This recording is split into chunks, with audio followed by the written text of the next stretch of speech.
इतिहास तेच घडू शकतात ज्यांना इतिहास माहित असतो. असं मी आज का म्हणतोय? कारण की मित्रांनो, हेच गोष्ट आपल्या पोलीस भरतीसाठी सुद्धा लागू पडते. पोलीस भरतीचे तयारी करणाऱ्या आणि पेपर देणाऱ्या सर्व विद्यार्थी मित्रांना ही गोष्ट माहित असणं गरजेचं आहे की आपण पोलीस भरतीचा पेपर देत असताना यापूर्वी पोलीस भरतीचे सामान्य संदर्भातले किंवा इतर कुठले कोणते प्रश्न आले हे जर आपल्याला माहित असेल तरच आपण पोलीस भरतीचा पेपर यशस्वीरित्या पार करू शकतो. म्हणून मी काय म्हटलं सुरुवातीला, इतिहास तेच घडू शकतात ज्यांना इतिहास माहित असतो. इतिहास माहित असतो म्हणजे काय? पोलीस भरतीचा पेपर देण्याच्या यापूर्वी पोलीस भरतीमध्ये कोणते प्रश्न आले ते तुम्हाला माहित असणं गरजेचं आहे. म्हणूनच मित्रांनो, आपण पोलीस भरतीचे प्रिव्हियस क्वेश्चन पेपर याचं उत्तर आणि त्याचं अनालिसिस बघत आहे. आणि मित्रांनो, आपल्याला माहिती आहे या लेक्चरच्या सिरीज मध्ये आपण पोलीस भरतीचे सामान्यांचे प्रश्न, त्याचे उत्तर आणि त्याचं अचूक विश्लेषण बघत आहोत. आजचा जो पेपर आहे मित्रांनो, आजचा पेपर आपला अमरावती पोलीस भरती 2024 चा पेपर आहे. याच महिन्यात जुलै महिन्यात झालेला. आजचा पेपर कुठला आहे? अमरावती पोलीस भरती 2024. तर चला मित्रांनो, अमरावती पोलीस भरती 2024 च्या या पेपरमध्ये सामान्यांसंदर्भातले कुठले प्रश्न आले ते आपण बघूया, त्याचे उत्तर बघूया. म्हणजे बाकीचे मुंबईचे असो, पुण्याचे असो, जे काही आपले पेपर बाकी आहे त्या पेपरमध्ये आजच्या या आपल्या सेशनचा आपल्याला 100% फायदा होईल. तर चला मित्रांनो, जास्त वेळ न दौडता आपण एक एक प्रश्न बघूया. पहिला प्रश्न आहे, करंटचा पहिला प्रश्न आला बघा. सध्याचे भारताचे लोकसभा स्पीकर किंवा अध्यक्ष कोण आहेत? 4 ऑप्शन आहे. Number 1 Om Birla, number 2 Amit Shah, number 3 Rahul Gandhi आणि नंबर 4 राजनाथ सिंग. मित्रांनो, करंट अफेअरची तयारी करणाऱ्या सर्व विद्यार्थी मित्रांना या प्रश्नाचं अचूक उत्तर माहिती आहे. अचूक उत्तर आहे ओम बिर्ला. हे सध्या आपले लोकसभेचे स्पीकर आहेत किंवा लोकसभा अध्यक्ष आहेत. ओके, आता याचं थोडक्यात विश्लेषण बघूया. आता लोकसभा स्पीकर विचारलेले तर लक्षात ठेवायचं, लोकसभा स्पीकरची जी तरतूद आहे ही राज्यघटनेच्या कलम 93 मध्ये तरतूद करण्यात आली. किती मध्ये तरतूद करण्यात आली? कलम 93. एक. नंबर 2, जे ओम बिर्ला मित्रांनो, हे राजस्थान राज्यातील कोटा या लोकसभा मतदारसंघाचे प्रतिनिधित्व करतात किंवा कोटाचे खासदार आहेत. कोण? ओम बिर्ला. 2. नंबर 3, ओम बिर्ला हे सलग दुसऱ्यांदा काय झालेले लोकसभेचे अध्यक्ष निवडून येणारी एक व्यक्ती. सलग लोकसभेची दुसरी जे अध्यक्ष ते निवडून येणारी व्यक्ती कोण आहे? सध्याची ओम बिर्ला. लक्षामध्ये, यापूर्वी बलराम जाखड होती, दुसरी व्यक्ती ओम बिर्ला. आणि मित्रांनो, ओम बिर्ला जे सध्या लोकसभा स्पीकर बनलेले, तर आता 2024 मध्ये लोकसभेच्या ज्या निवडणुका झालेल्या आहेत ही आपली सध्या 18वी लोकसभा आहे. किती लोकसभा आहे? 18वी. म्हणजे ओम बिर्ला 17वी लोकसभेचे पण अध्यक्ष होते आणि आता सध्या निवडलेल्या 18व्या सुद्धा लोकसभेचे अध्यक्ष आहेत. ठीक आहे, तर एवढ्या गोष्टी आपल्याला लक्षात ठेवणं गरजेचं आहे. ठीक आहे, चला पुढचा प्रश्न घेऊया आपण. समृद्धी महामार्ग खालीलपैकी या जिल्ह्यातून जात नाही. महाराष्ट्रातला प्रसिद्ध जो एक्सप्रेसवे, जो द्रुत गती मार्ग आहे समृद्धी महामार्ग, त्याच्याविषयी प्रश्न आहे. मग कोणत्या जिल्ह्यातून जात नाही ते विचारलेले. 1 नागपूर, 2 अमरावती, 3 अकोला आणि 4 बुलढाणा. या 4 पैकी कुठल्या जिल्ह्यातून जात नाही? तर अचूक पर्याय क्रमांक 3 अकोला या जिल्ह्यातून समृद्धी महामार्ग जात नाही. लक्षामध्ये. चला मित्रांनो, आता या समृद्धी महामार्गाचं विश्लेषण बघूया. समृद्धी महामार्गाचं पूर्ण नाव काय मित्रांनो? आता तर समृद्धी महामार्गाचं नाव आहे सध्या हिंदू हृदय सम्राट बाळासाहेब ठाकरे. हिंदू हृदय सम्राट बाळासाहेब ठाकरे. हिंदू हृदय सम्राट बाळासाहेब ठाकरे असं या समृद्धी महामार्गाला नाव देण्यात आलं. 1. नंबर 2, समृद्धी महामार्ग जो आहे मित्रांनो, तो समृद्धी महामार्ग 701 किलोमीटर लांबीचा आहे. किती लांबी त्याची? 701 किलोमीटरची लांबी. दुसरा मुद्दा. तिसरा मुद्दा, समृद्धी महामार्गाची सुरुवात आणि शेवट कुठे होतो? तर सुरुवात होतो मित्रांनो याची नागपूर पासून. सुरुवात कुठे होते? नागपूर पासून. आणि शेवट कुठे होते? ठाणेमध्ये, म्हणजेच मुंबईच्या परिसरात. किती? ठाण्यामध्ये. आता समृद्धी महामार्गाचं काम कोणी केलेलं आहे? तर समृद्धी महामार्गाचं काम मित्रांनो MSRDC ने केलं. कोणी केले? MSRDC. MSRDC म्हणजे काय? Maharashtra state road development corporation. Maharashtra state road development corporation म्हणजे महाराष्ट्र राज्य रस्ते विकास महामंडळ असं MSRDC आहे आणि यांच्या मार्फत या समृद्धी महामार्गाचं काम झालेलं आहे. ओके. समृद्धी महामार्ग हा जवळपास 10 जिल्ह्यातून जातो. किती जिल्ह्यातून जातो? 10 जिल्हे. मग 10 जिल्हे कुठले ते क्रमाने बघू आपण. सगळ्यात पहिले एक आहे नागपूर, त्याच्यानंतर आहे वर्धा.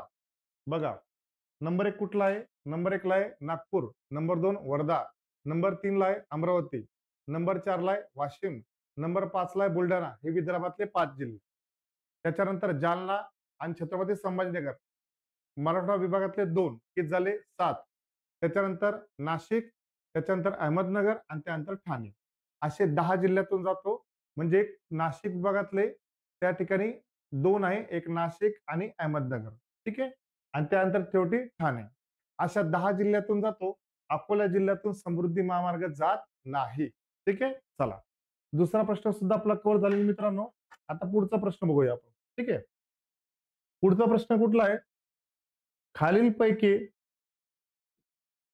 खालीलपैकी कोणता मिसाईलचा प्रकार नाही? जे क्षेपणास्त्र असतं ना संरक्षण विभागाचे, तर खालीलपैकी कुठला प्रकार नाही ते विचारले.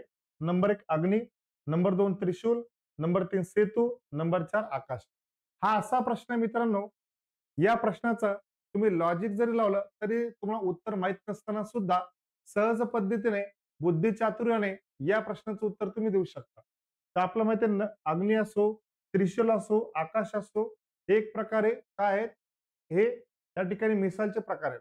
मात्र सेतू क्रमांक 3 हा मात्र मिसाईलचा प्रकार नाही. ठीक आहे. मिसाईल म्हणजे काय? क्षेपणास्त्र. मिसाईल्स म्हणजे काय? क्षेपणास्त्र. लक्षामध्ये. क्षेपणास्त्र म्हणजे काय? एका जागेवरून दूरवरचा पल्ला गाठणारं एखादं रॉकेट सोडणे, लॉन्च करणे किंवा समोरच्याला शत्रूचा मारा करणे, त्यालाच काय म्हणतात? क्षेपणास्त्र. आपल्या सोप्या भाषेत काय असतं? रॉकेट आहे ना तसं. रॉकेट जसं चंद्रावर जातं, अंतराळात जातं, मात्र हे काय? क्षेपणास्त्र आहे. म्हणजे आज समजा युद्ध झालं भारत आणि पाकिस्तानचं आणि भारताला वाटलं की भारतामध्ये बसून, दिल्लीमध्ये बसून, पंजाबमध्ये बसून आपल्याला लाहोरवर अटॅक करायचंय, तर आपण इथूनच काय करणार आहे? पंजाब मधूनच दिल्लीमधूनच आपण काय करू? इथून मिसाईल लॉन्च करू आणि लाहोरला त्या ठिकाणी तिथे सोडून देऊ, त्याला उद्ध्वस्त करण्यासाठी. तर ते काय? मिसाईल किंवा क्षेपणास्त्र. ठीक आहे. तर कुठलं नाहीये याच्यामध्ये? सेतू येत नाही. ठीक आहे. चला, पुढचा प्रश्न घेऊया आपण. नुकताच भारत विरुद्ध दक्षिण आफ्रिका T20 वर्ल्ड कप अंतिम सामना टिंबटिंब येथे झाला. बघा मित्रांनो, आपण पोलीस भरतीच्या ज्या काही प्रश्नपत्रिका घेतोय, प्रत्येक प्रश्नपत्रिकेमध्ये करंट अफेअर संदर्भातला T20 क्रिकेट वर्ल्ड कपचा नेहमीच प्रश्न येतोय. त्याच्यामुळे स्पोर्ट्स संदर्भातले असतो, पुरस्काराच्या संदर्भातला असो, हे चालू घडामोडीचे प्रश्नांची तयारी आपल्याला करणं अत्यंत गरजेचं आहे. तर मित्रांनो, 4 पर्याय दिलेले. एक ब्रिस्बेन, नंबर 2 बाराबाडोस, नंबर 3 केपटाऊन आणि नंबर 4 डर्बन. 4 पर्याय दिले. या 4 पैकी T20 वर्ल्ड कप कुठे झालं असं विचारलेलं आहे. तर उत्तर मित्रांनो, पर्याय क्रमांक 2 बाराबाडोस. बाराबाडोस येथे T20 क्रिकेट वर्ल्ड कपचा अंतिम किंवा फायनल मॅच झालेली आहे. ठीक आहे. मग आपल्याला माहिती आहे या मॅचचा अंतिम सामन्याचा जो सामनावीर होता किंवा मॅन ऑफ द जो मॅच होता, सामनावीर कोण होता? त्या मॅचचा सामनावीर होता मित्रांनो त्या ठिकाणी विराट कोहली. सामनावीर कोण होता? विराट कोहली. ठीक आहे. त्यानंतर मालिकावीर कोण होता? मालिकावीर होता जसप्रीत बुमराह. कोण होता? जसप्रीत बुमराह. हा कोण होता? मालिकावीर. ठीक आहे. आणि या टीम मध्ये आपला कॅप्टन कोण होता? T20 क्रिकेट वर्ल्ड कप मॅचचा भारताचा? तर भारताचा कॅप्टन होता रोहित शर्मा. भारताचा कॅप्टन कोण होता? रोहित शर्मा. लक्षामध्ये. ही जी T20 cricket world cup match आहे, ही मॅच दर 2 वर्षानंतर होत असते. किती वर्षानंतर? दर 2 वर्षानंतर होत असते. ठीक आहे. आणि सगळ्यात पहिले T20 क्रिकेट वर्ल्ड कपला जी सुरुवात झाली मित्रांनो, ती 2007 मध्ये झाली. काय झाली सुरुवात? 7 ला. आणि या T20 क्रिकेट वर्ल्ड कपची जेव्हा सुरुवात झाली, तेव्हा पहिलाच या मॅचचा जो विजेता होता तो भारत होता 2007 मध्ये. आणि त्याच्यानंतर आता 2024 मध्ये T20 क्रिकेट वर्ल्ड कपची आपण मॅच जिंकलेलो आहे रोहित शर्मा कॅप्टन असताना. ठीक आहे. तर या गोष्टी लक्षात ठेवायच्या T20 क्रिकेट वर्ल्ड कपच्या संदर्भात. ठीक आहे. अपेक्षा करतो प्रश्न समजला असेल. चला मित्रांनो, पुढच्या प्रश्नाकडे वळूया. कोणत्या शहराला इंद्रनगरी म्हणून ओळखले जाते? कोणत्या शहराला इंद्रनगरी म्हणून ओळखले जाते? एक वर्धा, दोन अमरावती, तीन नाशिक आणि चार अहमदनगर. अशा प्रकारचा जर प्रश्न आला असेल मित्रांनो, आणि जर आपलं उत्तर माहित नसेल, तर साधी सरळ गोष्ट आहे, आपण कुठली प्रश्नपत्रिका बघतोय? अमरावतीची. इथं अमरावती ऑप्शन आहे का? आहे. तर शक्यता असते ज्या जिल्ह्यातला आपण पेपर देतोय तोच जिल्हा त्याचं उत्तर असण्याची. तर या चार पर्यायापैकी सुद्धा मित्रांनो उत्तर याचं आहे अमरावती. उत्तर काय त्याचं? अमरावती. ठीक आहे. मग इंद्रनगरी काय म्हणतात? तर याला पूर्वी प्राचीन काळामध्ये अमरावतीला त्या ठिकाणी उंबवती नगर सुद्धा म्हणायचे. उंबवती. काय म्हणायचे? उंबवती. एक. याच अमरावतीमध्ये प्राचीन काळातला अंबादेवीचं सुद्धा मंदिर आहे. कुठलं मंदिर आहे? अंबादेवीचं. अंबादेवी मंदिर आहे कुठे? अमरावतीमध्ये. आणि अंबादेवी मंदिराच्या नावावरूनच या शहराला अमरावती असं सुद्धा नाव पडलं, असा एक समज आहे किंवा अशी एक आख्यायिका आहे, दंतकथा आहे असं सांगता येईल आपल्याला. ठीक आहे. तिसरी गोष्ट काय? तर अमरावतीमध्ये त्या ठिकाणी मित्रांनो 14 तालुके आहेत. अमरावती जिल्ह्यात किती तालुके आहेत? 14 तालुके आहेत.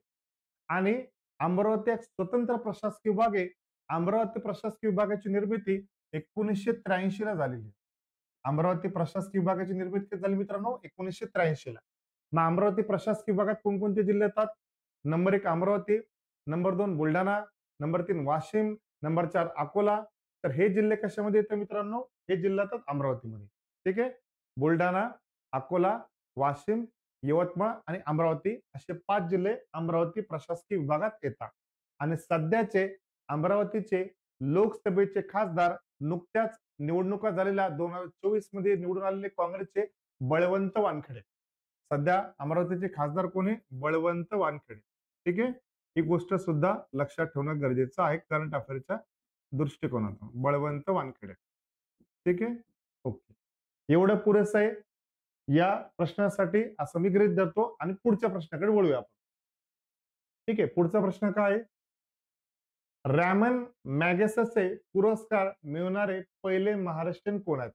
रॅमन मॅगेसेसे पुरस्कार मिळवणारे पहिले महाराष्ट्रीयन कोण आहे? नंबर 1 वि. स. खांडेकर, नंबर 2 आचार्य विनोबा भावे, नंबर 3 धोंडो केशव कर्वे आणि चौथं त्रिभुवनदास पटेल. 4 ऑप्शन दिलेले मित्रांनो. या 4 ऑप्शन पैकी याचं उत्तर आपल्याला शोधायचं आहे की या ठिकाणी हा पुरस्कार कोणाला मिळालेला आहे. काय करायचंय? हा पुरस्कार कोणाला मिळालेला हे आपल्याला लक्षात घ्यायचं आहे. तर मित्रांनो, हा जो पुरस्कार आहे रॅमन मॅगसेसे पुरस्कार ते मिळणारी पहिली व्यक्ती आहे आचार्य विनोबा भावे. उत्तर काय? आचार्य विनोबा भावे. ठीक आहे. आता रॅमन मॅगसेसे पुरस्कार याचं थोडक्यात विश्लेषण बघूया. मी नेहमी सांगत असतो मित्रांनो की आपण प्रश्न बघत असताना फक्त उत्तर बघणार आहे का? नाही. तर मित्रांनो जो प्रश्न आहे प्रश्नामधल्या कॉन्सेप्ट संदर्भात आहे ती कन्सेप्ट आपण सुद्धा क्लिअर करणार आहे. म्हणजे या संदर्भातला आपला अभ्यास पण होणार आहे आणि त्याच विषयी जर कुठला प्रश्न विचारला तर त्याचं सहज आणि सोप्या पद्धतीने आपलं उत्तर देता येईल. ठीक आहे. तर बघा मित्रांनो, रॅमन मॅगसेसे हा जो पुरस्कार आहे हा पुरस्कार फिलिपिन्स एक देश आहे. कुठला आहे? फिलिपिन्स. या फिलिपिन्स देशाचे त्या ठिकाणी माजी राष्ट्रपती त्यांचं नाव आहे रामन मॅगसेसे. फिलिपिन्सचे काय ते? राष्ट्रपती. ठीक आहे. तर फिलिपिन्सचे जे राष्ट्रपती आहे रॅमन मॅगसेसे यांच्या स्मृतीनिमित्ताने त्यांच्या स्मृती दिनानिमित्ताने हा रॅमन मॅगसेसे पुरस्कार दिला जातो. एक. कुठल्या देशातर्फे दिला जातो? फिलिपिन्स तर्फे. नंबर 3 हा रॅमन मॅगसेसे पुरस्कार सरकारी क्षेत्रामध्ये म्हणजे तुम्ही सरकारी नोकरीमध्ये उत्कृष्ट काम करत असाल तर दिला जातो. तुम्ही त्या ठिकाणी सार्वजनिक क्षेत्रात म्हणजे सामाजिक सेवा केली असेल तर दिला जातो. तुम्ही सामुदायिक चळवळ काही चालू केली असेल, सामुदायिक नेतृत्व केलं असेल त्याला दिला जातो. शांतीच्या क्षेत्रात दिला जातो. पत्रकारिताच्या क्षेत्रात दिला जातो. आलं लक्षामध्ये? तर या वेगवेगळ्या क्षेत्रामध्ये हा पुरस्कार दिला जात असतो. आणि सगळ्यात पहिले कोणा मिळाला? आचार्य विनोबा भावेंना. आलं लक्षामध्ये? याला एशियाचा किंवा आशिया खंडाचा नोबेल सुद्धा पुरस्कार म्हटला जातो. आशियाचा नोबेल. काय म्हटलं त्याला? आशियाचा नोबेल. आलं लक्षामध्ये? आणि आता पाठीमागे आपल्याला माहितीये ज्यांची पत्रकारितासाठी संपूर्ण भारतामध्ये जे प्रसिद्ध आहे रवीश कुमार, त्यांची क्लायंट आहे मय रवीश कुमार. तर रवीश कुमार यांना पत्रकारितेचा 2019 चा रॅमन मॅगसेसे पुरस्कार मिळाला आहे. दिल्लीचे माजी मुख्यमंत्री अरविंद केजरीवाल यांना सुद्धा मिळालेला आहे. लक्षामध्ये. तर आणि 2023चा जो रॅमन मॅगसेसे पुरस्कार मिळालाय तो रवी कन्नन यांना मिळालाय. कोणा मिळालाय? रवी कन्नन. तर रवी कन्नन यांना आरोग्य क्षेत्रात समाजसेवाच्या क्षेत्रामध्ये उत्कृष्ट काम केल्याबद्दल हा पुरस्कार देण्यात आला. कुठला? रॅमन मॅगसेसे पुरस्कार. ठीक आहे. काय बघितलं आपण? फिलिपिन्सचे माजी राष्ट्रपती रॅमन मॅगसेसे त्यांच्या स्मृतीनिमित्ताने दिला जातो. याला आशियाचा प्रतिनोबेल किंवा प्रतिनोबेल म्हटलं जातं. 2023चा रवी कन्नन यांना पुरस्कार मिळाला आहे, रॅमन मॅगसेसे पुरस्कार. ठीक आहे. चला पुढचं घेऊया आपण. शक्ती स्थळ हे कोणाचे समाधी स्थळ आहे? काय विचारले? शक्ती स्थळ हे कोणाचे समाधी स्थळ आहे?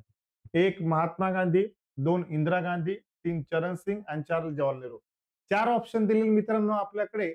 या 4 ऑप्शन पैकी अचूक पर्याय निवडायचा आहे. महात्मा गांधी आहे, इंदिरा गांधी आहे, चरण सिंग आहे का जवाहरलाल नेहरू? तर आपल्याला माहिती आहे मित्रांनो, या प्रश्नाचा अचूक पर्याय पर्याय क्रमांक 2 इंदिरा गांधी. इंदिरा गांधी यांच्या समाधी स्थळाला काय म्हणतात? शक्तीस्थळ म्हणतात. ठीक आहे. मग आपल्याला माहिती आहे महात्मा गांधी काय म्हणतात? राजघाट. काय म्हणतात? राजघाट. चरण सिंग यांच्याला काय म्हणतात? किसान घाट. यांना काय म्हणतात? किसान घाट. ठीक आहे. आणि जवाहरलाल नेहरू यांना काय म्हणतात? शांतीवन. यांना काय म्हणतात? शांतीवन. लक्षामध्ये. तर भारतातले जे वेगवेगळे महापुरुष थोर नेते होऊन गेले त्यांच्या समाधीस्थळाला वेगवेगळ्या नावाने ओळखलं जातं. त्याच्यामध्ये शक्तीस्थळ इंदिरा गांधी. ठीक आहे. मग शक्तीस्थळ इंदिरा गांधी का म्हटलं जातं? याचं कारण असं मित्रांनो, भारताची एकात्मता टिकवण्यामध्ये, भारताचं सार्वभौमत्व टिकवण्यामध्ये, भारताला शक्तिशाली करण्यामध्ये जेवढा इंदिरा गांधीचा हात आहे तेवढा क्वचितच दुसऱ्या एखाद्या पंतप्रधानाचा असतो. याचं कारण काय? याचं कारण सुद्धा सांगतो. 1971ला जेव्हा भारत पाकिस्तान युद्ध झालं तर भारत पाकिस्तान युद्धामध्ये पाकिस्तानचा पराजय झाला आणि पाकिस्तानचा पराजय झाल्यानंतर पाकिस्तानचे 2 तुकडे केले आणि बांगलादेश तयार करणारे इंदिरा गांधीचे. हा पहिला मुद्दा. नंबर 2, इंदिरा गांधीच्याच काळात आणीबाणीसारख्या वाईट प्रसंगाला देशाला जरी सामोरं जावं लागलं असलं तरी सुद्धा पंजाबमध्ये खलिस्तानवाद्यांनी जी वेगळ्या खलिस्तानची मागणी केली आणि पंजाबमध्येच नव्हे तर संपूर्ण भारतामध्ये तो धुडगूस घातला जनरल सिंग भिंद्रनवाले आणि त्यांच्या सहकाऱ्यांनी. तर त्यांचा खात्मा ऑपरेशन ब्लू स्टार मोहिमेद्वारे याच इंदिरा गांधींनी केलेला आहे. पंजाबच्या अमृतसरच्या सुवर्ण मंदिरामध्ये त्याच इंदिरा गांधी ज्यांनी भारताचा तुकडा होण्यापासून वाचवले आणि त्याची किंमत सुद्धा त्यांना मोजावी लागलेली. 31 ऑक्टोबर 1984ला त्यांचे 2 बॉडीगार्ड बियान सिंग आणि सतवंत सिंग यांनी गोळ्या घालून त्यांची हत्या केली. 2. आणि तिसरा सगळ्यात महत्वाचा गोष्ट मित्रांनो, भारताला अणु चाचणी करण्यामध्ये, अणु संपन्न करण्यामध्ये महत्वाचा जो रोल आहे तो सुद्धा इंदिरा गांधीचा आहे. राजस्थानमध्ये पोखरणमध्ये 1974ला दोनदा आपण अणु चाचणी घेतली. ती अणु चाचणी सुद्धा इंदिरा गांधी यांच्याच काळात घेण्यात आली. मग त्या ठिकाणी पाकिस्तानची विभाजन असो, बांगलादेश निर्मिती असो, त्या ठिकाणी अणु चाचणी असो, त्या ठिकाणी ऑपरेशन ब्लू स्टार असो, अशा जबरदस्त मोहिमा आणि जबरदस्त काम इंदिरा गांधींनी केल्यामुळे त्यांच्या कामामुळे त्यांना पॉवरफुल भारताची पोलादी महिला सुद्धा म्हटलं जातं आणि म्हणूनच त्यांच्या समाधी स्थळाला आपण शक्तीस्थळ असं म्हणतो. लक्षामध्ये. पुढे चला पुढचा प्रश्न घेऊया. विधवा विवाहोत्तेजक मंडळीची स्थापना कोणी केली? विधवा विवाहोत्तेजक मंडळीची स्थापना कोणी केली? 1 महर्षी धोंडो केशव कर्वे, 2 दादोबा पांडुरंग तरखडकर, नंबर 3 पंडिता रमाबाई आणि नंबर 4 रमाबाई रानडे. 4 पर्याय दिलेले मित्रांनो. या 4 पर्यायापैकी अचूक पर्याय निवडायचा आहे. या प्रश्नाचं अचूक उत्तर, अचूक पर्याय पर्याय क्रमांक 1 महर्षी धोंडो केशव कर्वे यांनी कुठली स्थापना केली? विधवा विवाहोत्तेजक मंडळीची स्थापना केली. कधी स्थापना केलेली यांनी स्थापना केलेली 1893 ला. कधी केलंय? 1893 ला. कुठे केलेली आहे? पुण्यामध्ये केली. या संस्थेचे सचिव कोणी? स्वतः कर्वे आहेत. कोणी? स्वतः कर्वे. कालांतराने याचं नाव बदलण्यात आलं. विधवा विवाहोत्तेजक मंडळी याचं नाव बदलून त्याच्यानंतर त्या ठिकाणी विधवा प्रतिबंधक निवारक मंडळी असं नाव करण्यात आलं. काय करण्यात आलं? विधवा प्रतिबंधक निवारक मंडळी असं या संस्थेचं नाव बदलण्यात आलं. ठीक आहे. याच्या पुढे महत्वाची गोष्ट काय? तर अत्यंत महत्वाची गोष्ट, यांनी 1916 मध्ये भारतातील पहिल्या महिला विद्यापीठाची स्थापना केली. भारतातल्या पहिल्या महिला विद्यापीठाची स्थापना कोणी केली? यांनाच केली. आणि कालांतराने त्याचंच नाव बदलून काय केलं आपण? SNDT. त्याचं नाव काय केलं? SNDT. श्रीमती श्रीमती नाथीबाई दामोदर ठाकरसे एक प्रसिद्ध व्यापारी होते मुंबईमधले, विठ्ठलदास ठाकरसे. त्यांची आई होती नाथीबाई ठाकरसे. त्यांच्या आईचं स्मृतीचं जतन व्हावं, त्याची जपणूक व्हावी म्हणून त्यांनी कर्वेंना ऑफर केली की तुमच्या महिला शिक्षणाच्या कामासाठी मी 15 लाख रुपयाची मदत करतो. किती? 15 लाख त्या काळामध्ये 1917 मध्ये. त्या बदल्यात तुम्ही फक्त एवढंच करायचंय, या तुमच्या विद्यापीठाला माझ्या आईचं नाव द्यायचं. हा प्रस्ताव कर्वेंनी स्वीकारला. म्हणून महिला विद्यापीठाचं नाव बदलून काय झालं? श्रीमती नाथीबाई दामोदर ठाकरसे युनिव्हर्सिटी. आणि ही युनिव्हर्सिटी कुठे? हे विद्यापीठ कुठे मित्रांनो? मुंबईमध्ये. कुठे? मुंबईत. ठीक आहे. आणि एक महत्वाची गोष्ट लक्षात ठेवायची काय? महर्षी कर्वे ही जी पहिली व्यक्ती आहे ज्यांना म्हणजे पहिली मराठी व्यक्ती आहे महर्षी कर्वे ज्यांना पहिला भारतरत्न पुरस्कार मिळाला. जर पेपरला प्रश्न आला की पहिला भारतरत्न पुरस्कार मिळणारी मराठी व्यक्ती कोण आहे, तर उत्तर काय असेल आपलं? महर्षी धोंडो केशव कर्वे. ठीक आहे. चला पुढचा प्रश्न घेऊया. इंग्लंडच्या संसदेचे पहिले भारतीय सदस्य कोण होते? इंग्लंडच्या संसदेचे पहिले भारतीय सदस्य कोण होते? 4 ऑप्शन आहे. 1 फिरोजशाह मेहता, 2 दादाभाई नौरोजी, 3 सुरेंद्रनाथ बॅनर्जी, 4 करसनदास मुखर्जी. इंग्लंडच्या विचारलेले इंग्लंडच्या संसदेचे पहिले भारतीय सदस्य कोण आहे? हे 4 पर्याय दिले मित्रांनो. या 4 पर्यायापैकी अचूक उत्तर, अचूक पर्याय क्रमांक 2 दादाभाई नौरोजी हे इंग्लंडच्या संसदेचे पहिले खासदार होते हाऊस ऑफ कॉमन्सचे. ओके. आता काय याचं लक्षात ठेवायचं? संसदेचे म्हणजे कुठले? तर ते इंग्लंडचं हाऊस ऑफ कॉमन्स म्हणजे त्या ठिकाणी काय? House of Commons. एक हाऊस ऑफ कॉमन्स. जसं आपण संसदेचे 2 सभागृह ना, लोकसभा आणि राज्यसभा, तसं इंग्लंडमध्ये सुद्धा 2 आहे, हाऊस ऑफ कॉमन्स आणि हाऊस ऑफ लॉर्ड्स. तर त्यांचं हाऊस ऑफ कॉमन्स म्हणजेच काय? आपली लोकसभा. ठीक आहे. या लोकसभेचे पहिले सदस्य कोण होते? दादाभाई नौरोजी. त्यांचा मतदारसंघ कोणता होता? कुठल्या मतदारसंघात निवडून गेले? तर ते निवडून गेले मित्रांनो फिन्सबरी. त्यांच्या मतदारसंघाचं नाव काय? फिन्सबरी. जसं आपला आहे ना नाशिक लोकसभा मतदारसंघ, पुणे मतदारसंघ, मुंबई, कोल्हापूर, तसा तो कुठला आहे? फिन्सबरी. ठीक आहे. दादाभाई नौरोजी यांना काय म्हणतो आपण? सोबतच भारताचे पितामह म्हणतो. दादाभाई नौरोजी काय म्हणतो? यांना म्हणतो आपण भारताचे पितामह. लक्षामध्ये. आणि त्यांनी 1867 मध्ये लंडनमध्ये ईस्ट इंडिया असोसिएशनची स्थापना केली. कशाची केली? ईस्ट इंडिया असोसिएशनची स्थापना केलेली आहे. ठीक आहे. आणि सोबतच त्यांचं एक प्रसिद्ध पुस्तक आहे, प्रसिद्ध ग्रंथ आहे, जो पेपरला आपला विचारला जातो. त्या ग्रंथाचं नाव आहे poverty un British rule in India. काय नाव आहे? The poverty un British rule in India असं या ग्रंथाचं नाव आहे. याला मराठीमध्ये असं सुद्धा म्हणतात आर्थिक निस्सारणाचा सिद्धांत, आर्थिक अपवहनाचा सिद्धांत. हे कोणीचं पुस्तक आहे? हे दादाभाई नौरोजी यांचं पुस्तक. ठीक आहे. अपेक्षा करतो हा प्रश्न लक्षात आला असेल. ठीक आहे. चला पुढचा प्रश्न घेऊया. कोणत्या संतांची पदे शिखांच्या गुरु ग्रंथ साहिब या ग्रंथात आहेत? 1 संत ज्ञानेश्वर, 2 संत एकनाथ, 3 संत रामदास, 4 संत रामदेव. शिखांचा जो पवित्र ग्रंथ आहे गुरु ग्रंथ साहिब याच्यामध्ये कोणाचे पदेत असं विचारलेलं आहे? 1 ज्ञानेश्वर, 2 एकनाथ, 3 रामदास आणि 4 नामदेव. तर या प्रश्नाचा अचूक पर्याय मित्रांनो पर्याय क्रमांक 4 संत नामदेव. संत नामदेव यांचे गुरु ग्रंथ साहिब मध्ये काय पद आहेत? किती पद आहेत? तर 61 पद आहेत. किती पद आहे? 61 पद आहेत. संत नामदेव यांचा जो जन्म आहे मित्रांनो हा नरसी नामदेव इथला जन्म आहे. कुठला आहे?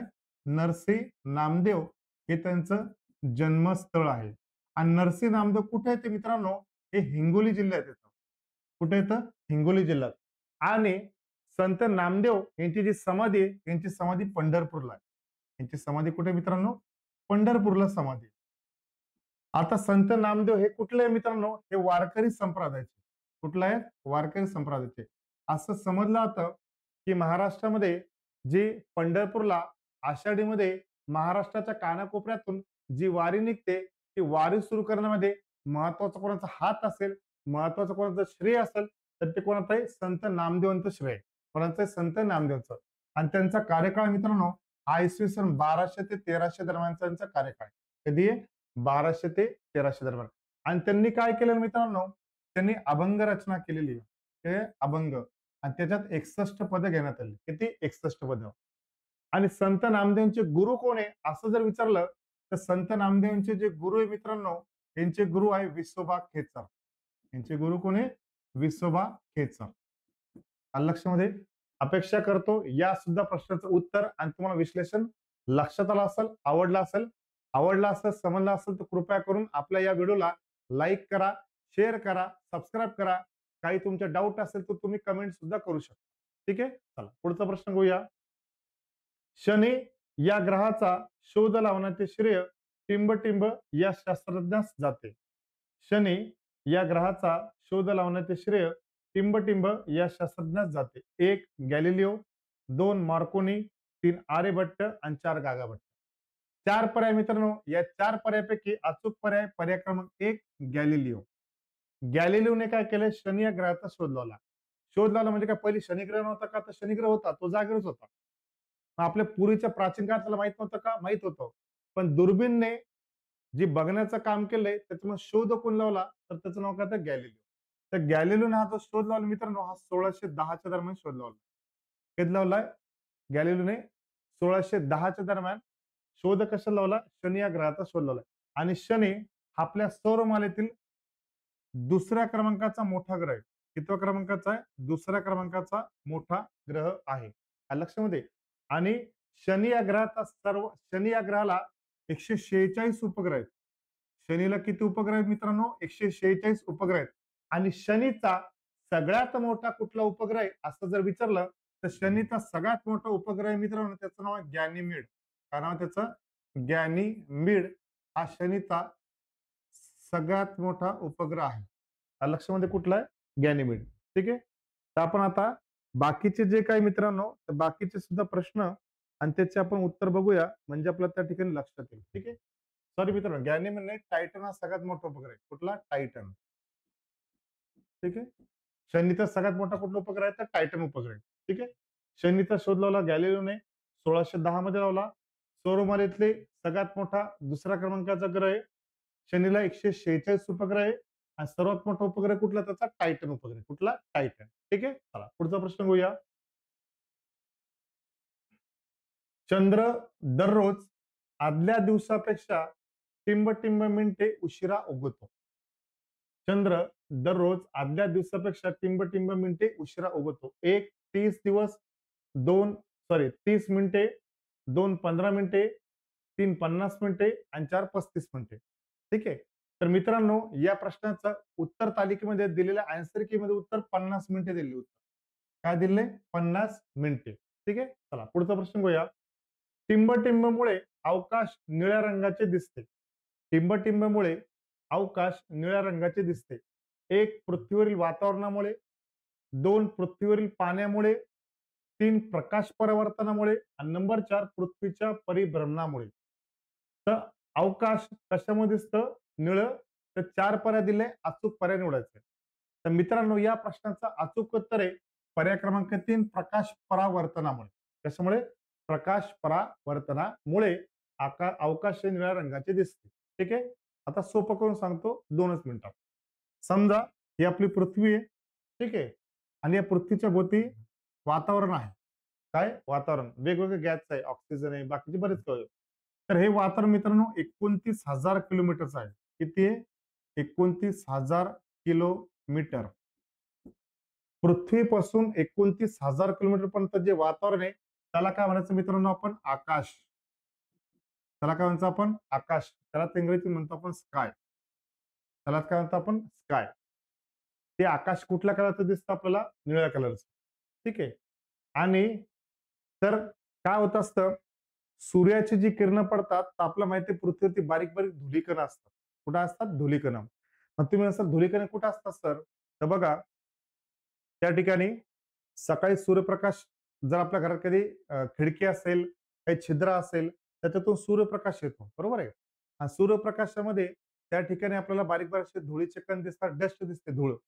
ते जी बारीक डस्ट आहे ते धुलीकण आहे मित्रांनो. ठीक आहे. आणि सकाळी जे सूर्यकिरण असतात ते तिरपी असतात. काय असतात? तिरपी. आणि तिरपी असल्यामुळे ते बारीक असतात सूर्यकिरणे आणि तिरपी असतात आणि ते सूर्यकिरणे काय असतात?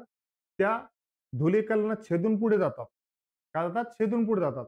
मात्र जसजशी दुपार होते मित्रांनो, ते धुलीकण काय होतात? ते धुलीकण तेवढं राहतो. मात्र प्रकाश किरणांची, सूर्यकिरणांची जाडी वाढते आणि ते सरळ पडतात. काय पडतात? सरळ. म्हणजे समजा हा धुलीकण आहे. आता काय पडतो? सूर्यकिरणात सरळ पडतो. आणि जसा धुलीकणावर सूर्यकिरण आदळला तर तो रिफ्लेक्ट होऊन पुन्हा काय जातो? पुन्हा वरती जातो. धुलीकणावर पडलेला सूर्यकिरण काय करतो? पुन्हा रिफ्लेक्ट होऊन वरती जातो आणि त्याचं जे रिफ्लेक्शन होतं ते रिफ्लेक्शन मित्रांनो या निळ्या कलरचं आहे. कुठल्या कलरचं आहे? निळ्या कलरचं आहे. आलं लक्षात.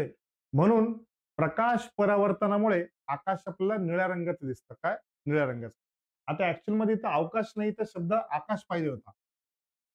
इथे शब्द काय पाहिजे होता? आकाश. आलं लक्षामध्ये. तर या पद्धतीने लक्षात ठेवायचं उत्तर काय? प्रकाश परावर्तनामुळे. ठीक आहे. पुढचं घेऊया. पुढचा प्रश्न मित्रांनो, सर्वात लहान खंड कोणता? सर्वात लहान खंड कोणता? हा प्रश्न आहे. 1 ऑस्ट्रेलिया, 2 आशिया, 3 युरोप आणि 4 अमेरिका. 4 पर्याय मित्रांनो. या प्रश्नाचा अचूक पर्याय पर्याय क्रमांक 1 ऑस्ट्रेलिया. ऑस्ट्रेलिया हा सर्वात लहान खंड आहे. काय? सर्वात लहान खंड आहे. मग सर्वात लहान खंड आहे, तर मग आपण आता खंडाचे प्रकार बघू. म्हणजे किती खंड आहे? तर बघा 7 खंड आहे. किती खंड आहे? 7. आकाराने मोठ्याकडून आपण छोट्याकडे जाऊ. मोठ्याकडून छोट्याकडे जाऊ. सगळ्यात पहिला खंड कुठला? तो आशिया. कुठला आहे? आशिया. नंबर 2 ला कुठला आहे? आफ्रिका. नंबर 3 कुठला? उत्तर अमेरिका. चौथा कुठला आहे? दक्षिण अमेरिका. पाचवा कुठला आहे? अंटार्क्टिका. जो बर्फाळ भाग आहे ना, तो अंटार्क्टिका. 6वा कुठला आहे? युरोप. आणि 7वा आणि सगळ्यात लहान खंड आहे मित्रांनो ऑस्ट्रेलिया. कुठला आहे? ऑस्ट्रेलिया.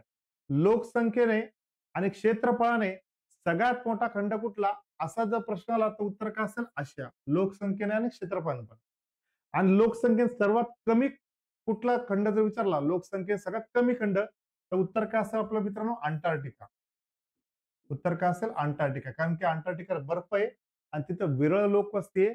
अत्यंत कमी लोक राहतात आणि हा 5 नंबरचा जरी खंड असला, मात्र त्या ठिकाणी कमी लोकसंख्येचा असलेला खंड आहे. ठीक आहे. चला पुढचा प्रश्न बघूया आपण या ठिकाणी.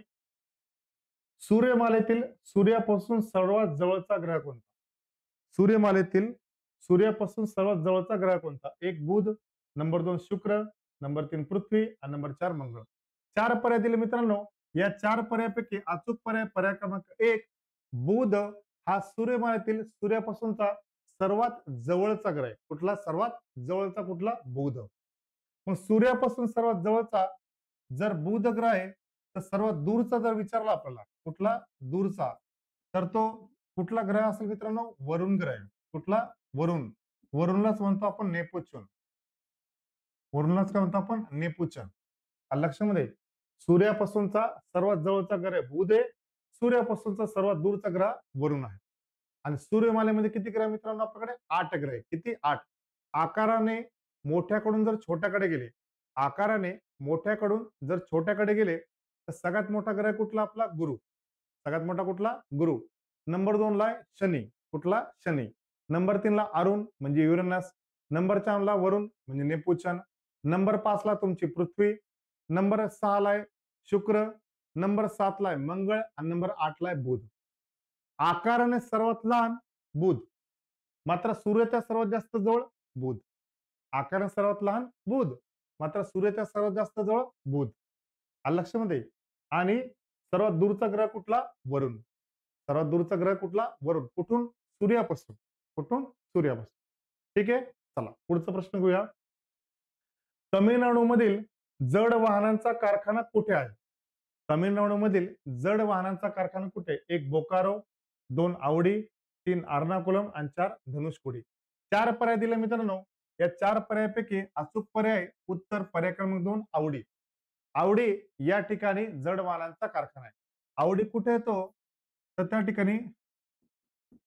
ठिकाणी तामिळनाडूमध्ये चेन्नई नावाचं जे शहर आहे, तामिळनाडूमध्ये जे चेन्नई शहर आहे किंवा जे तामिळनाडूची जी राजधानी आहे, त्या तामिळनाडूच्या राजधानीचं हे उपशहर आहे. काय? उपशहर. उपशहर म्हणजे कुठलं शहर आहे तर बघा, आवडी जे दिलेलं आहे तमिळनाडू मधलं एक भाग आहे, त्या भागाचं नाव आहे बघा तिरुवल्लूर. काय नाव आहे? तिरुवल्लूर.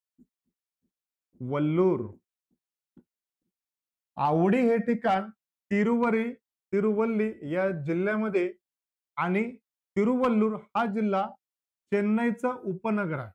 चेन्नईचं काय उपनगर. आलं लक्षामध्ये. मग आवडी तामिळनाडूतल्या तिरुवल्लूर या जिल्ह्यामध्ये येत असतं. बोकारो आपलं माहिती आहे झारखंडमध्ये आहे आणि अर्नाकुलम केरळमध्ये येतं. ठीक आहे. त्याचं उत्तर काय आपलं आवडी. ठीक आहे. चला पुढचं घेऊया. या आवडीचं एक लक्षात ठेवायचं. आवडी म्हणजे काय आवडी नाही. त्यानं तुम्हाला वाटायची ती झपाटलेल्या मला लक्षाची आवडी काय ती आवडी नाही. आवडी ठिकाणाचं नाव आहे.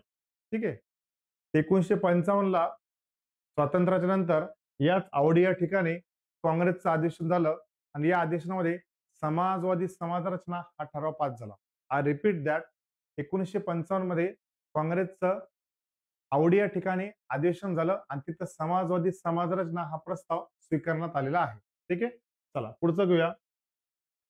अंतराळ संशोधन समिती 1961 साली कोणाच्या अध्यक्षतेत सुरू झाली? अंतराळ संशोधन समिती 1961 साली कोणाच्या अध्यक्षतेत सुरू झाली? एक जमशेदजी टाटा, दोन विक्रम साराभाई आणि बाकीची इतर दोन ऑप्शन ते कटले. मात्र काळजी करू नका मित्रांनो, या प्रश्नाचं उत्तर आपल्या या दोन ऑप्शन मध्ये उत्तर आहे पर्याय क्रमांक 2 विक्रम साराभाई. विक्रम साराभाई यांच्या अध्यक्षतेखाली अंतराळ संशोधन समिती स्थापन करण्यात आलेली 1961 ला. ठीक आहे. आता लक्षात काय घ्यायचंय, या अंतराळ संशोधन समिती विक्रम साराभाई यांच्या अध्यक्षतेखाली स्थापन झाली. अंतराळ संशोधनामध्ये सर्वात महत्वाची जी भूमिका आहे ती विक्रम साराभाई यांची. कोणाची? विक्रम साराभाई यांची. आणि सोबतच 1966 ते 1971 1966 ते 1971 दरम्यान भारताच्या परमाणु ऊर्जा आयोगाचे सुद्धा ते अध्यक्ष होते. भारताच्या परमाणु म्हणजे अणु ऊर्जा आयोगाचे सुद्धा त्यांनी काय केले? अध्यक्षपद म्हणून त्यांनी भूषवलेलं आहे. कोणी भूषवले? त्या ठिकाणी विक्रम साराभाई यांनी भूषवले. भारताचा अंतराळ संशोधनामध्ये विकास घडवण्यामध्ये प्रगती घडवण्यामध्ये जो महत्वाचा फाउंडर आहे, जो बेस आहे, जो पिल्लर आहे तोच विक्रम साराभाई. लक्षामध्ये. आणि या संदर्भातून आपण अंतराळामध्ये संशोधन करत गेलो. लक्षामध्ये. याच सोबत 1982 ला सगळ्यात पहिले त्या ठिकाणी भारतातून स्पेस मध्ये जाणारे, अवकाशात जाणारे, चंद्रावर जाणारी पहिली व्यक्ती कोण तर राकेश शर्मा आहे. कोणी? राकेश शर्मा. लक्षामध्ये. तर विक्रम साराभाई या प्रश्नाचं अचूक उत्तर आहे. ठीक आहे. चला पुढचा प्रश्न घेऊया आपण. खालीलपैकी भारताचे पंतप्रधान कोण नव्हते? खालीलपैकी भारताचे पंतप्रधान कोण नव्हते असा प्रश्न आहे. 4 पर्याय दिले आपल्या समोर. पहिला पर्याय विश्वनाथ प्रताप सिंग, दुसरा आहे चरण सिंग, तिसरा इंद्रकुमार गुजराल आणि चौथा आहे नीलम संजीव रेड्डी. 4 ऑप्शन दिले मित्रांनो. या 4 ऑप्शन पैकी उत्तर आहे 4 क्रमांकाचं नीलम संजीव रेड्डी. हे भारताचे पंतप्रधान कधीही नव्हते. तर कोण होते? तर भारताचे हे राष्ट्रपती होऊन गेलेले. काय? राष्ट्रपती. काय वैशिष्ट्य यांचं? भारताचे एकमेव बिनविरोध निवडून आलेले राष्ट्रपती म्हणजे नीलम संजीव रेड्डी. भारताचे एकमेव बिनविरोध राष्ट्रपती. भारताचे एकमेव बिनविरोध राष्ट्रपती म्हणजे कोण? नीलम संजीव रेड्डी एक. त्यांचा कार्यकाळ कधी आहे?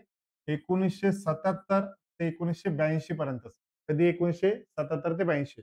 आणि यापूर्वी मित्रांनो राष्ट्रपती होण्याच्या पूर्वी ते लोकसभा अध्यक्ष सुद्धा होते. पहिले काय होते? लोकसभा अध्यक्ष आणि नंतर काय झाले? भारताचे राष्ट्रपती. कार्यकाळ कधी? 1977 ते 82. वैशिष्ट्य काय? भारताचे बिनविरोध निवडून आलेले पहिले राष्ट्रपती. ठीक आहे. चला पुढचा प्रश्न घेऊया. त्या ठिकाणी बेकिंग पावडर म्हणजे काय? बेकिंग पावडर म्हणजे काय असा प्रश्न आहे. सायन्स संदर्भातला आहे. Sodium sulphate, sodium bicarbonate, calcium sulphate आणि फेरस सल्फेट. 4 पर्याय मित्रांनो. सायन्सचे जे विद्यार्थी असतील, सायन्सचा अभ्यास करणारे विद्यार्थी असतील ते या प्रश्नाचं सहज सोप्या पद्धतीने उत्तर देऊ शकता. या प्रश्नाचं अचूक उत्तर आहे नंबर 2 सोडियम बायकार्बोनेट. यालाच काय म्हणणार आपण? Baking powder. ठीक आहे. चला पुढचं घेऊया. 1 मिलियन म्हणजे किती? आपण असतं ना इतके मिलियन व्ह्यू आले, इतके के व्ह्यू आले, असतं ना.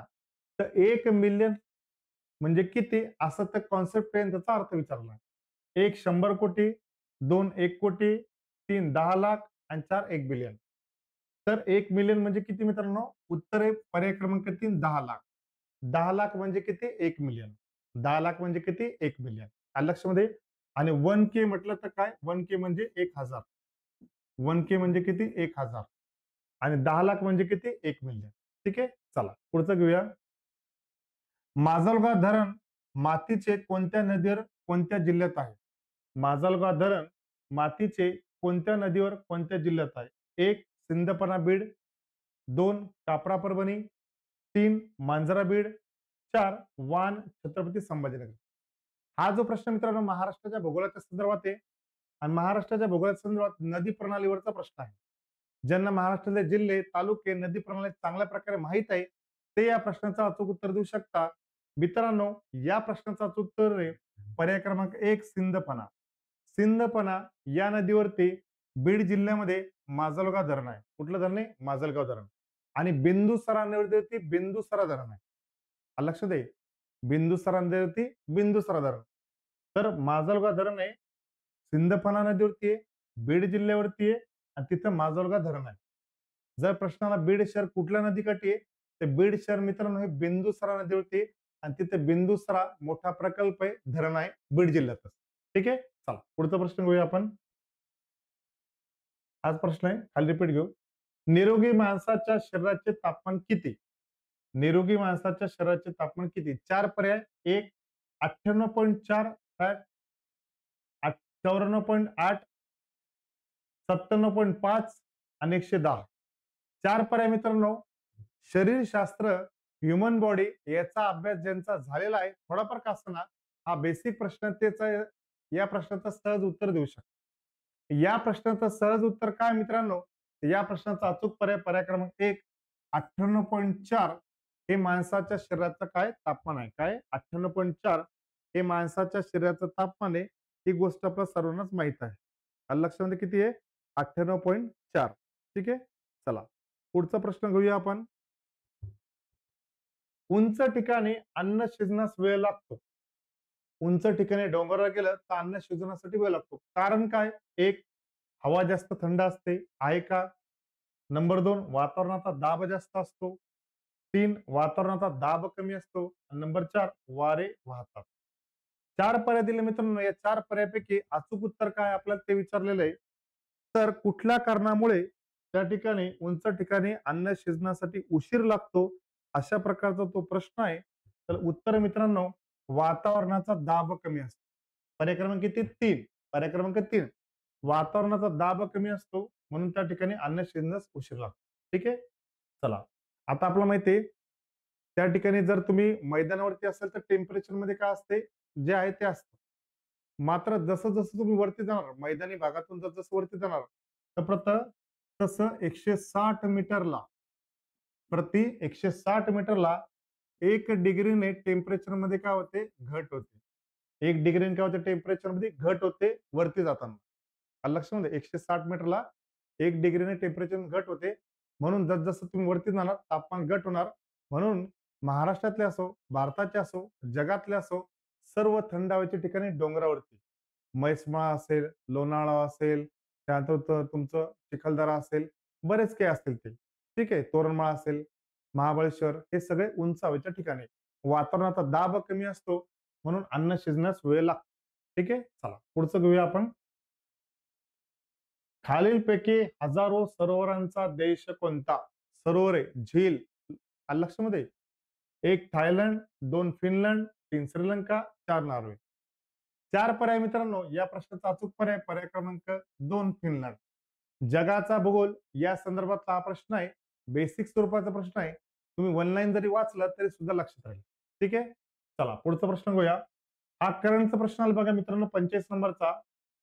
भारतीय दंड संहिता, फौजदारी प्रक्रिया संहिता, भारतीय पुरावा कायदा ऐवजी म्हणजे याच्या जागी करण्यात आलेले नवीन कायदे कधी लागू करण्यात आले आहेत?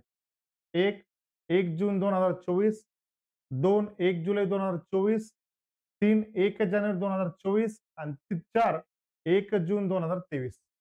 4 पर्याय दिले मित्रांनो. या प्रश्नाचं अचूक उत्तर आहे पर्याय क्रमांक 2 1 जुलै 2024 पासून यांच्या जागी करण्यात आलेले नवीन कायदे आता लागू होणार आहेत. कुठले कायदे? भारतीय दंड संहिता, याच्या जागी काय आहे? भारतीय न्याय संहिता. फौजदारी प्रक्रिया संहिता, याच्यासाठी काय आहे? नागरिक सुरक्षा संहिता.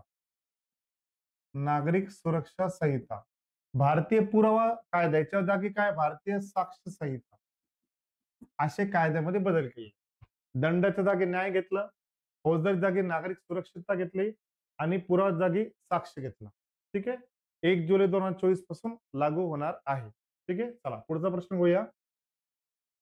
World athletic championship.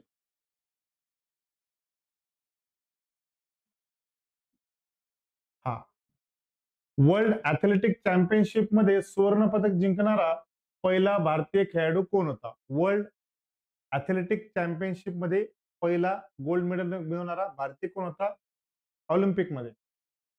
1 Abhinav Bindra, 2 Sushil Kumar, 3 Neeraj Chopra आणि 4 बजरंग पुनिया. 4 ऑप्शन दिले मित्रांनो. वर्ल्ड ऍथलेटिक चॅम्पियनशिप मध्ये विचारले त्यांनी, ऍथलेटिक मध्ये विचारले. 4 ऑप्शन पैकी मित्रांनो अचूक पर्याय पर्याय क्रमांक 3 नीरज चोपडा. ठीक आहे. नीरज चोपडा यांनी 2020 मध्ये जपान मधील टोकियो येथे झालेल्या भालाफेक या स्पर्धेमध्ये त्यांनी काय केलंय तर सुवर्ण पदक जिंकलेले. काय जिंकलेले? सुवर्ण पदक जिंकलेलं आहे.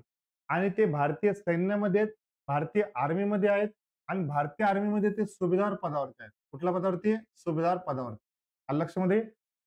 नीरज चोपडा ऍथलेटिक मध्ये. मात्र भारताचा असा खेळाडू ज्यांनी ऑलिम्पिक मध्ये गोल्ड मेडल जिंकलेलं आहे पर्सनल लेवलला, ते आहे अभिनव बिंद्रा. त्यांनी कशामध्ये जिंकलं? शूटिंग मध्ये. शूटिंग मध्ये, रायफल शूटिंग मध्ये. मात्र रायफल शूटिंग ऍथलेटिक मध्ये येतं का? नाही. ऍथलेटिक मध्ये काय आता पळणे, धावणे, अजून काही भालाफेक असेल इतर स्पर्धा. ठीक आहे. शूटिंग येणार का? नाही. पहिला जर विचारला गोल्ड मेडल विचारणारा तर अभिनव बिंद्रा, पण ऍथलेटिक त्याने शब्द वापरला म्हणून काय असणार आहे? नीरज चोपडा. ठीक आहे.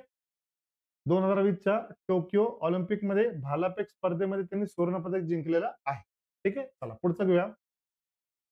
भारतीय राज्यघटनेत मूलभूत कर्तव्य कोणत्या परिच्छेदामध्ये विस्तृत आहेत? कशाविषयी विचारलेले? मूलभूत कर्तव्य. 1 51 ब, 2 51 अ, 3 52 अ की 4 52 ब. मूलभूत कर्तव्य कुठल्या भागात दिले ते विचारलं. 4 पर्याय मित्रांनो. राज्यघटनेचे अभ्यास करणारे विद्यार्थी मित्र, पोलीस भरतीची तयारी करणाऱ्या सर्व विद्यार्थी मित्रांना, मैत्रिणींना सुद्धा या प्रश्नाचं अचूक उत्तर माहिती आहे. या प्रश्नाचं अचूक उत्तर मित्रांनो पर्याय क्रमांक 2 51 अ. काय? 51. बघा 1976च्या 42व्या घटना दुरुस्तीनुसार हा पाठ जोडलेला आपण. कुठला? मूलभूत कर्तव्य. कुठल्या समितीच्या शिफारसीनुसार जोडलेला आहे? सरदार स्वर्णसिंह. कुठल्या समितीच्या शिफारसीनुसार? सरदार स्वर्णसिंह. समितीने शिफारस केली त्यावेळेस किती कर्तव्य जोडले आपण? 10 कर्तव्य जोडले. किती जोडली? 10. मात्र सध्या संख्या किती? 11. किती? 11. लक्षात ठेवायचं मूळ राज्यघटनेत काहीच नव्हते. 76 मध्ये 10 जोडले आणि आता संख्या किती? 11. आणि 11 कशामुळे? तर 2002 ची 86वी घटना दुरुस्ती. कितवी? 86. त्यात काय सांगितलंय? 14 वर्षाखालील मुलांना शिक्षण देणे हे त्यांच्या पालकांचं कर्तव्य मानण्यात आलेलं आहे. हे जोडलं 2002 मध्ये, म्हणून कर्तव्य संख्या 10 झाली 11. ठीक आहे. चला पुढचं घेऊया. रोहिणीतील रक्तात घटकाचे प्रमाण जास्त झाल्यास रक्त अधिक लाल दिसते. 1 हिमोग्लोबिन, 2 आयर्न, 3 ऑक्सिजन की 4 कार्बन डायऑक्साईड. 4 पर्याय दिले मित्रांनो. या 4 पर्यायापैकी अचूक आपल्याला उत्तर निवडायचंय. या प्रश्नाचं अचूक उत्तर असणार आहे आपल्याला पर्याय क्रमांक त्या ठिकाणी 3 नंबरचा. ठीक आहे. ऑक्सिजनमुळे काय होतं? रंग जो रक्ताचा लाल कलर आहे हा अधिक गडद दिसत असतो. ठीक आहे. तर उत्तर असणार आहे आपलं ऑक्सिजन. ठीक आहे. पुढचा प्रश्न घेऊया. जीडीपीच्या प्रमाणात जीडीपीच्या प्रमाणात सर्वात जास्त कर्जबाजारी असणारा देश कोणता? 1 श्रीलंका, 2 जपान, 3 पाकिस्तान, 4 रशिया. चार ऑप्शन दिले मित्रांनो. पोलीस भरतीचा जो पेपर झाला अमरावतीचा, दिलेल्या उत्तर तालिकेमध्ये उत्तर त्यांनी जपान सांगितले, मात्र जपान असू शकत नाही. या ठिकाणी चार जे देश दिलेले, आपल्याला माहिती आहे रशिया आणि जपान हे ते विकसित देश आहे, कर्जबाजारी असण्याचा प्रश्न येत नाही. श्रीलंका आणि पाकिस्तान हे दोन ऑप्शन दिले. त्याच्यामध्ये मित्रांनो आपल्याला माहिती आहे पाठीमागे 2 वर्षापूर्वी श्रीलंकेमध्ये अत्यंत भयंकर परिस्थिती आली. महागाई प्रचंड वाढली होती. लोकांनी राष्ट्रपतीच्या घरावर हल्ला केला. राष्ट्रपती तिथून पळून जावं लागलं आणि परिस्थिती अत्यंत हाताबाहेर गेली. तिथे आर्थिक आणीबाणी जाहीर करावी लागली. वर्ल्ड बँकेला आणि दुसऱ्या देशांना सुद्धा मदत द्यावी लागली. तर असा या पूर्ण वातावरणातून या परिस्थितीतून एक अंदाज बांधू शकतो की सर्वात जास्त कर्जबाजार असणारा देश हा श्रीलंका असू शकतो. काय असू शकतो? श्रीलंका. म्हणजे सांगण्याचा अर्थ असा आहे की कदाचित याचं उत्तर बदललं जाऊ शकतं. ठीक आहे. चला पुढचा प्रश्न घेऊया आपण. मानवी डोळ्याचा कोणता भाग आत येणाऱ्या किरणांना नियंत्रित करतो? आपले जे डोळे जे येणारे अल्ट्राव्हायोलेट जे सनरेज असतील किंवा अजून दुसरं काही असेल यांना नियंत्रित करणारा आपल्या डोळ्याचा अवयवाचा कोणता भाग आहे? 1 प्युपिल, 2 आयरिस, 3 रेटिना की 4 आयलिड. 4 पर्याय मित्रांनो. या 4 पर्यायापैकी अचूक उत्तर आहे पर्याय क्रमांक 2 आयरिस. लक्षामध्ये आयरिसद्वारे काय होतं किरणांना रोखण्याचं काम केलं जात असतं. ठीक आहे. चला कोणता दिवस अंमली पदार्थ विरोधी दिन म्हणून पाळला जातो? कोणता दिवस अंमली पदार्थ विरोधी दिवस म्हणून पाळला जातो? 1 26 जून, 2 26 मे, 3 26 जुलै की 4 26 ऑगस्ट. 4 ऑप्शन दिले मित्रांनो. या 4 ऑप्शन पैकी अचूक पर्याय पर्याय क्रमांक त्या ठिकाणी 1 26 जून. 26 जून हा अंमली पदार्थ दिवस म्हणून पाळला जात असतो. कधीपासून पाळला जातो बघा. 1987 मध्ये युनोने ठराव पास केला. 1987 पासून 26 जून हा जागतिक अंमली पदार्थ विरोधी दिवस म्हणून पाळला जातो. कधीपासून? 1987 पासून. आलं लक्षामध्ये. आणि भारतामध्ये याच्यासाठी कायदा सुद्धा करण्यात आला. तो कायदा करण्यात आला भारतामध्ये 1985 मध्ये. कधीमध्ये कायदा करण्यात आला? 1985 मध्ये. काय कायदा आहे तो? तो कायदा आपला नार्कोटिक्स. काय? नार्कोटिक्स ड्रग्स सायकोफोबिया आणि सबस्टंट असं त्या कायद्याचं नाव आहे. काय? नार्कोटिक्स ड्रग्स सायकोफोबिया अँड सबस्टंट ऍक्ट 1985 1985 चा कायदा भारताचा अंमली पदार्थाच्या तस्करी किंवा त्याच्या खरेदी किंवा विक्री संदर्भातला. ठीक आहे. आणि आपल्याला माहितीये भारतामध्ये असो जगभरामध्ये असो किती प्रचंड प्रमाणामध्ये नशीली पदार्थाचं त्या ठिकाणी आता काम होत आहे. आपल्याला माहिती पाठीमागे पुण्यामध्ये नाशिकमध्ये त्याचे अवैध खूप मोठे साठे सुद्धा सापडले. अनेक करोड रुपयाचा हजारो करोडचा माल जप्त केलेला आहे. आणि भारतामध्ये सर्वात जास्त अंमली पदार्थाचा जो वापर आहे हा पंजाबमध्ये केला जातो असं समजलं जातं रिपोर्टनुसार. पाकिस्तानमधून त्या ठिकाणी ड्रगचं सप्लाय केलं जात असतं आणि पाकिस्तानमधून जी ड्रगची सप्लाय केली जाते पंजाबमधल्या हजारो लाखो तरुणांना देशोधडीला लावण्याचं काम त्या ठिकाणी त्या ड्रग्सनं केले. पंजाबमध्ये एक पिढीच पूर्ण सडलेली बर्बाद झाली. आणि त्याच्यामध्ये बॉलिवूडमध्ये प्रसिद्ध चित्रपट सुद्धा होऊन गेलेला आहे शाहिद कपूरचा उडता पंजाब. लक्षात दे उडता पंजाब हा पिक्चरच ड्रग्सचं सेवन केल्यामुळे आयुष्य कसं बर्बाद होतं त्या संदर्भातला चित्रपट आहे. लक्षामध्ये. चला तर कधी कुठला दिवस आहे? 26 जून 1987 पासून साजरा केला जात असतो आणि भारतातला कायदा 1985 चा. ठीक आहे. चला पुढचा प्रश्न घेऊया आपण. राज्यसभा दर किती वर्षाने बरखास्त करण्यात येते? 1 5 वर्षाने, 2 6 वर्षाने, 3 7 वर्षाने की 4 यापैकी नाही. 4 पर्याय मित्रांनो. अचूक पर्याय पर्याय क्रमांक 4 यापैकी नाही. राज्यसभा कधी बरखास्त होत नाही कारण ते कुठलं सभागृह आहे? ते स्थायी सभागृह आहे. ते कुठलं सभागृह आहे? स्थायी सभागृह. पण काय होतं दर 2 वर्षानंतर किती वर्षानंतर? 2 वर्षानंतर त्याचे 1/3 सदस्य रिटायर्ड होता आणि तेवढेच सदस्य पुन्हा नव्याने निवडला होता. त्याच्यामुळे ते कधी बरखास्त होत नाही. त्याच्यामुळे त्याला आपण कायम किंवा स्थायी सभागृह म्हणतो. तर अचूक उत्तर आहे पर्याय क्रमांक 4. ठीक आहे. चला कोणत्या घटनादुरुस्तीने घटनादुरुस्तीचे वर्णन मिनी घटना म्हणून केले जाते? 4 पर्याय. 1 42वी घटनादुरुस्ती, 2 44वी घटनादुरुस्ती, 3 73वी घटनादुरुस्ती की 4 74वी घटनादुरुस्ती. हे 4 पर्याय दिले मित्रांनो. या 4 पैकी 42व्या घटनादुरुस्तीला आपण मिनी कॉन्स्टिट्यूशन म्हणतो. काय म्हणतो? लघु राज्यघटना. ही घटनादुरुस्ती कधी केलेली आपण 1976 मध्ये. कोणी केली? इंदिरा गांधी सरकारने केली. कोणी केली? इंदिरा गांधी सरकारने. इंदिरा गांधी सरकारने या दुरुस्तीद्वारे राज्यघटनेत खूप मोठे बदल केले. ते केलेले बदल वादग्रस्त ठरले. कालांतराने 1978च्या 44व्या घटनादुरुस्तीने 42व्या घटनादुरुस्तीनुसार केले बदल पुन्हा दुरुस्त केले. त्याच्यामुळेच या घटनादुरुस्तीला काय म्हणतात त्या ठिकाणी मिनी कॉन्स्टिट्यूशन किंवा लघु राज्यघटना म्हणतात. किती घटनादुरुस्ती? 42. ठीक आहे. पुढे कथ्थक हा नृत्य प्रकार कोणत्या राज्याशी संबंधित आहे? कथ्थक हा नृत्य प्रकार कोणत्या राज्याशी संबंधित आहे? 1 उत्तर प्रदेश, 2 बिहार, 3 आंध्र प्रदेश आणि 4 कर्नाटक. 4 पर्यायातील मित्रांनो त्यांनी कथ्थक विचारलंय. अचूक उत्तर या प्रश्नाचं आहे उत्तर प्रदेश. उत्तर प्रदेश या राज्याचा कथ्थक हा नृत्य प्रकार आहे. मग आपल्याला माहितीये बिहारचं आंध्र प्रदेशचं कुठलं आहे? तर आंध्र प्रदेश मध्ये त्या ठिकाणी कुचिपुडी आहे. कर्नाटकचं कुठलं आहे? यक्षगान आहे. तमिळनाडूचं काय? भरतनाट्यम आहे. बिहारचं काय? पनवारी आहे. लक्षात आहे बास नृत्य आहे. हे कोणाचं? बिहार. तर अचूक उत्तर काय? उत्तर प्रदेशचं काय? कथ्थक आहे. कन्फ्युजन होतं. केरळचं विचारलं तर सांगायचं कथकली आणि उत्तर प्रदेशचं विचार सांगायचं कथ्थक. उत्तर प्रदेशचं काय? कथ्थक आणि केरळचं कथकली. कथ कथ समान शब्द त्याच्यामुळे कन्फ्युज व्हायचं नाही. ठीक आहे. आणि आता मित्रांनो आपण या पेपर मधला सामान्यांचा शेवटचा प्रश्न घेऊया. महाराष्ट्राचे मँचेस्टर कोणत्या शहराला म्हणतात? महाराष्ट्राचे मँचेस्टर कोणत्या शहराला म्हणतात? 1 मुंबई, नंबर 2 इचलकरंजी, नंबर 3 अमरावती आणि नंबर 4 नाशिक. 4 पर्याय मित्रांनो. या प्रश्नाचं अचूक उत्तर आहे पर्याय क्रमांक 2 इचलकरंजीला महाराष्ट्राचं मँचेस्टर म्हणतात. काय म्हणतात? महाराष्ट्राचं मँचेस्टर. मग मँचेस्टर म्हणजे काय? सोप्या भाषेत सांगतो 2च ओळीमध्ये म्हणजे तुमच्या लक्षात येईल. मँचेस्टर एक इंग्लंड मधलं शहर आहे. मँचेस्टर काय आहे? इंग्लंड मधलं शहर आहे. आणि हे शहर औद्योगिक क्रांतीच्या काळामध्ये मँचेस्टर शहरामध्ये औद्योगिक क्रांती झाली आणि या शहरामध्ये सुती कापड उद्योग मोठ्या प्रमाणात विस्तारले. सुती कापडाचे उद्योग मोठ्या प्रमाणात भरभराटीला आले. तर आपण म्हणतो टेक्सटाईल इंडस्ट्री कपडे. ठीक आहे.